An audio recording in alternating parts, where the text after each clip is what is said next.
gradient boost really works. Okay, so at the very first step, what gradient boost does, if we have some data set with us, gradient boost makes its initial prediction. This initial prediction, this is a leaf which is the initial guess for all the weights of the samples. Okay, while doing regression you can easily take the average of all the values and make it as your first guess, your first prediction.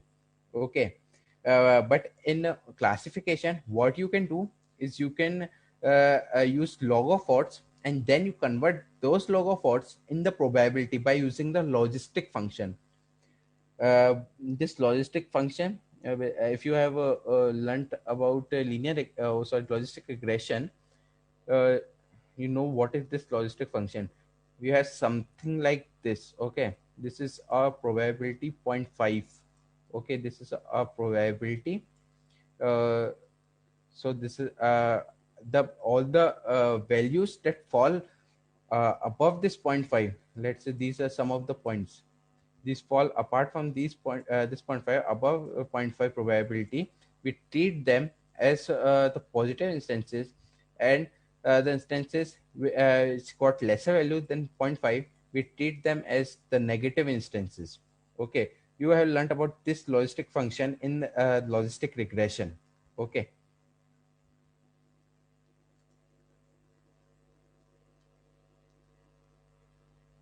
Okay, Sunil. What's the difference between ADA boost and the gradient boost?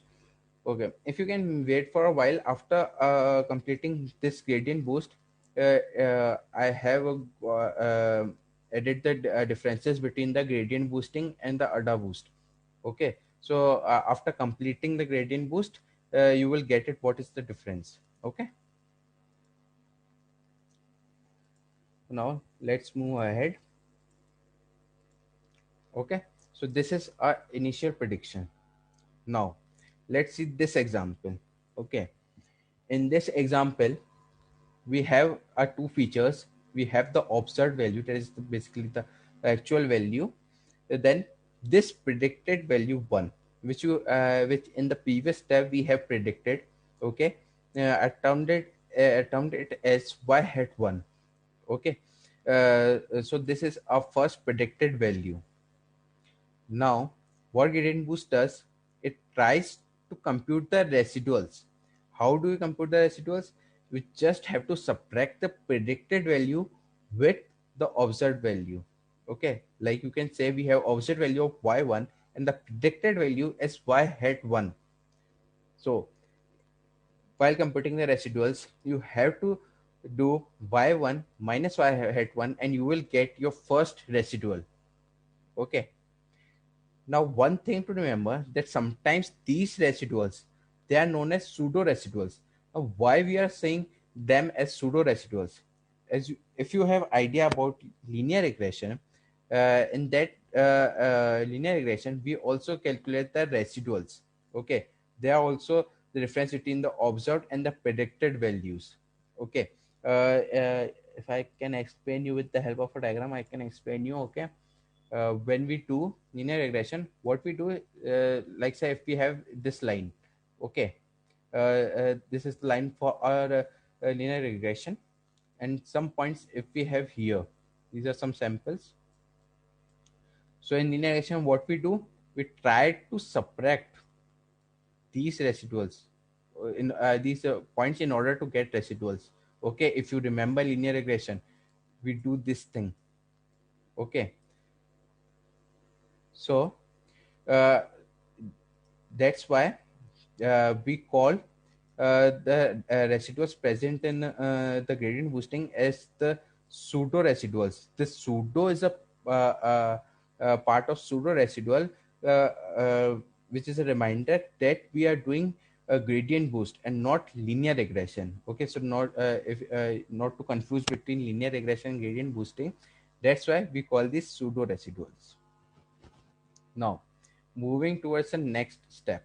Okay, now we have, as you can see, we have calculated the residual. Now, what gradient boost does, it will try to construct a decision trees based on the input features and these residuals. Okay, it will try to fit these features according to the output of our first residuals. Okay. The residuals, you know that we are calculated with the help of observed value minus predicted value. Okay, it will be more clear if I show you the next figure.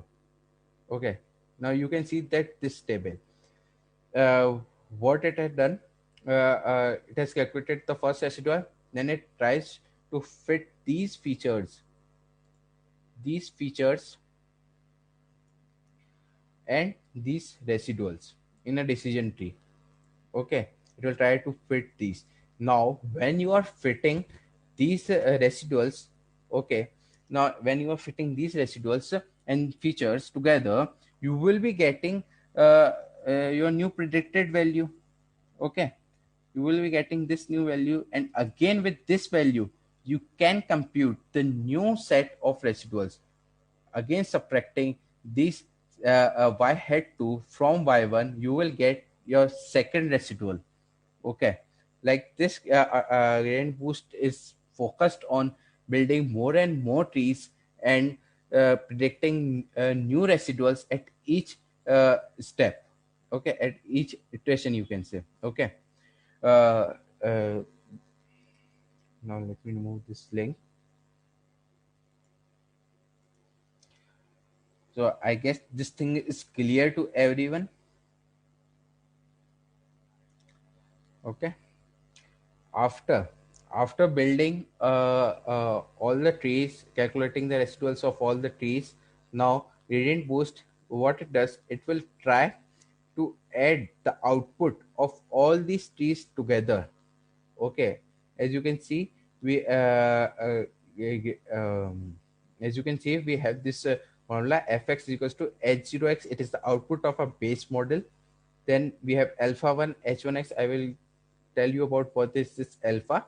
uh, we have alpha 1 h1x, which is the output of a first model, then output of a second model, and similarly up till n we can add the output of all the decision trees together, okay, in order to get one good output. Now what is this alpha? Let me tell you that there is one disadvantage of gradient boost, you can say, or one lacking in gradient boost, that it overfits the data.